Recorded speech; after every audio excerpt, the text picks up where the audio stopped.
Hi there, and thank you for joining me for the daily reflection. I just recorded this whole video, and unfortunately the storage ran out partway through. So I do have the original audio recorded because we now have the new technology with the new mic. So I'm very thankful for that. And we did use these 3 decks: the Angel Therapy, the Goddess Guidance, and the Angel Answers. And what I'm going to do is take pictures of the cards, and we're going to just match up pictures with the audio. So thanks for being patient, and I think it will turn out good enough. There's nothing else I can think to do to resolve it in this case. So anyway, thank you for your patience, and I hope you enjoy it. All right, welcome for the daily reflection. Today we have 3 decks, which seems like a lot for a daily reflection, but I am confident that whatever comes forth is going to be perfect for those who find this video in their own timing. So we're using Angel Therapy, Goddess Guidance, and Angel Answers. We'll see what cards come up for you to be able to reflect on with me today. See which ones.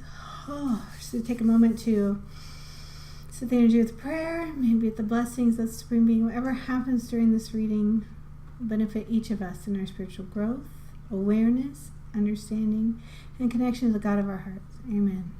The first deck we're going to look at looks like this one. All right. So, Angel Therapy cards.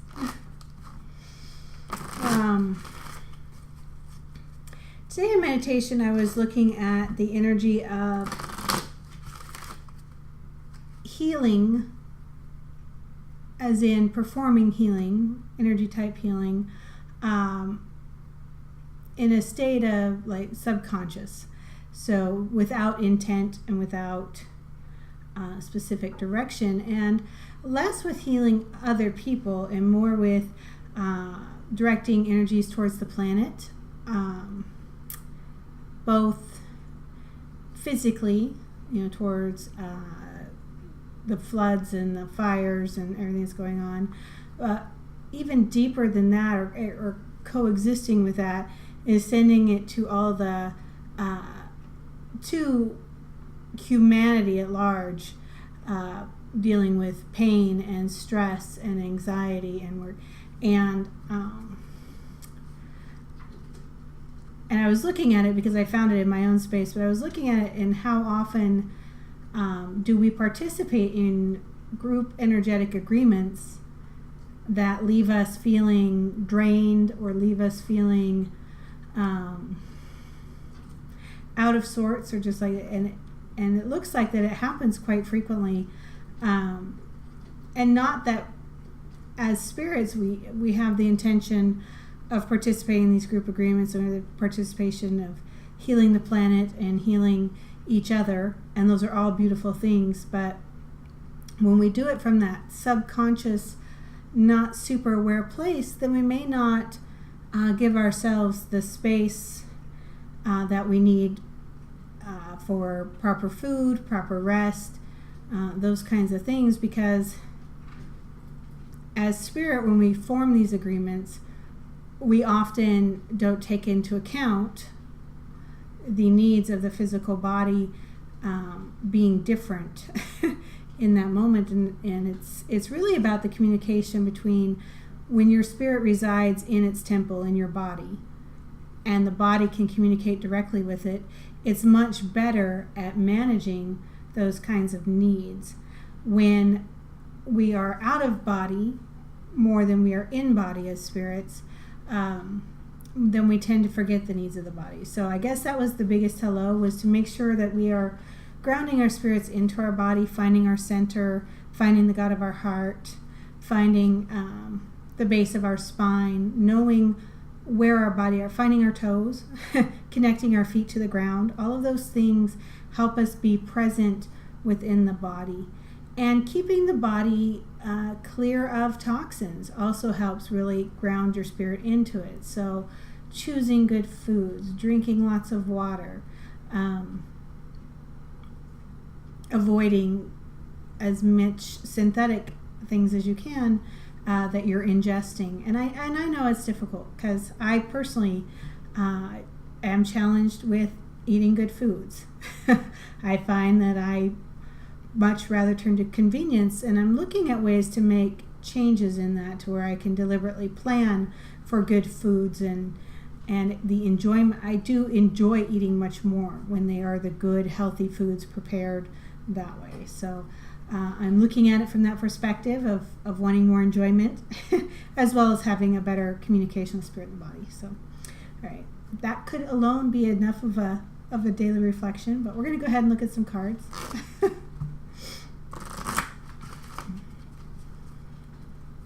I did have some people ask me why I use cards when obviously I get clairvoyant and clairaudient communication and guidance that way. And mostly I use the cards as a grounding point. It gives people something to look at, and often the images on the cards speak to people as much as or in conjunction with the words I have. Plus it gives a focal point. You know, when you're looking at energy, especially trying to connect to a large group of people, like doing a video, it gives a little bit of focus to all the various things that come up. So that's why I use the cards.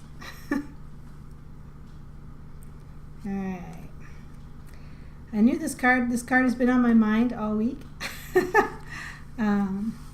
It's the indigo energy, and I personally am an indigo. The indigo energy of wanting to make a difference, wanting to do it yourself, to be able to overcome things, to understand how to do things, to notice when something isn't working and make the changes to make something work, to bring in new ideas. All of those come into play, as does stubbornness, as does sometimes the inability to receive, as does sometimes the inability to be flexible. It's similar to stubbornness, but a little bit different. And I guess those are all lessons for indigo energy. There's a lot of great benefits, but there's also the lessons of learning how to accept that you don't have to do everything, and maybe even more than that, that it is beneficial not to do everything, but to allow people to help you, to allow yourself to be supported, and to not have to know everything or be perfect at everything, that you can be selective, and that you can receive as much as you give, and that actually helps you be confident in what you are creating that is new and different and innovative for this world. So they're saying read the card. Oh, highly sensitive and a natural born leader. And I guess it looks like there are several of you who are wondering what's up with a certain person, or why they're so difficult to deal with, or even how to communicate with them. And chances are, if you're having difficulty, if you're offering help and they're shunning you away, that they may be an indigo, and that they're pretty sensitive to what's going on. And so I guess your best bet is to be sincere with them and say, look, I know you don't need my help, but I would like to offer some assistance or support or things like that. And just be prepared that some of them may not be able to receive your help or even your communication. So I guess within yourself you have to choose how important it is that they receive what you're offering, or whether you can be neutral and allow them to choose. So, all right. And we're going to go with the goddess guidance next.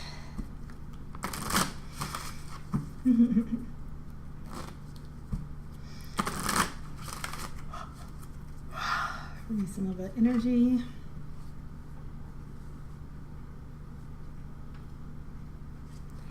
And we have Lakshmi, bright future. Stop worrying. Everything is going to be fine. This card, well, Lakshmi tends to be the goddess towards abundance and prosperity and things. And in this card, I'm really seeing her as being a reminder of that everything you need is provided to you by the universe, and everything cycles and everything is. That doesn't mean that there aren't challenges. That doesn't mean that there aren't things for you to do. That doesn't mean that there aren't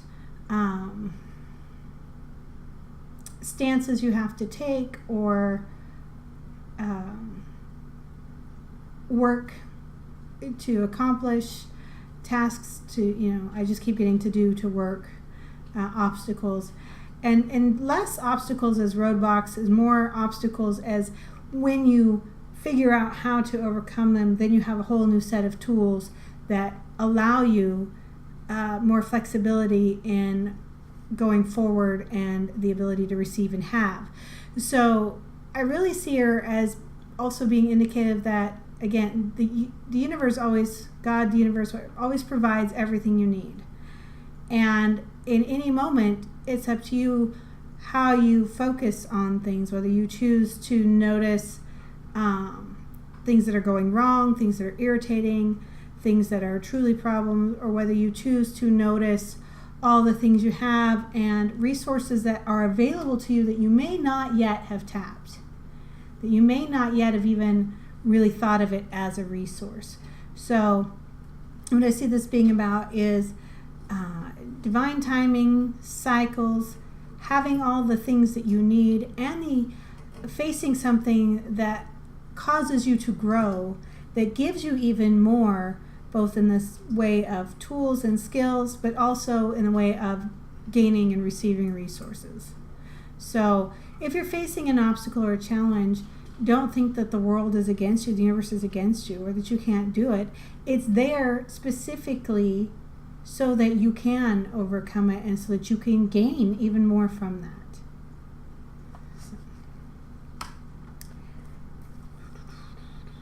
So, looks like there's one more. Sorry.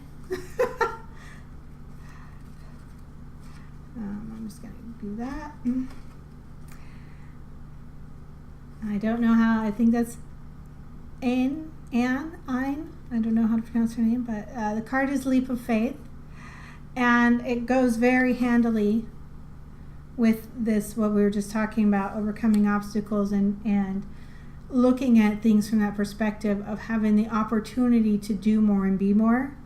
And in this case, it's not like, okay, I'm going to take these baby steps, and so it's like, I've come to here and I have to decide.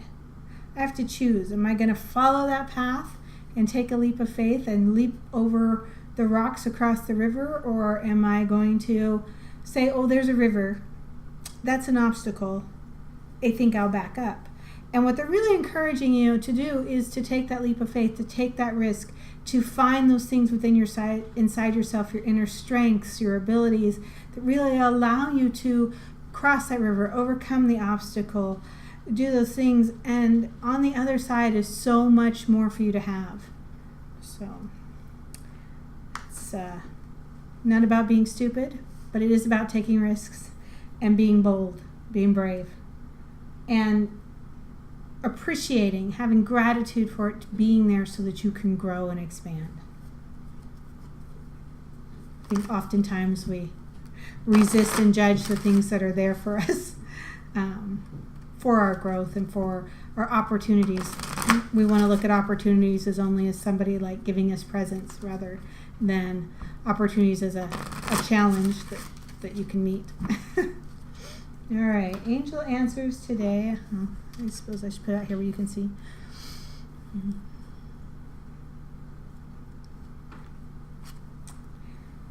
Within the next few months, I see that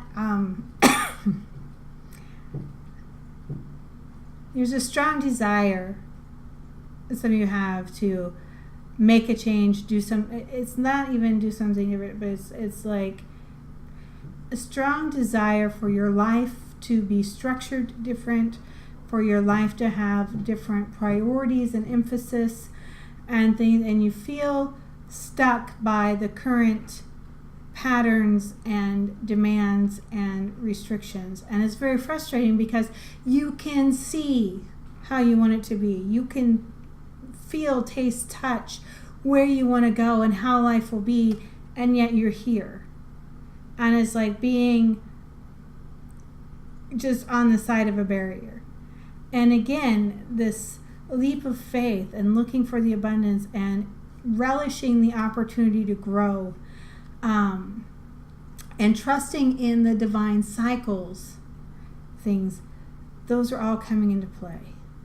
And also using your unique ingenuity, your unique ability to solve problems, your perspective, the way that things don't have to be the way they are.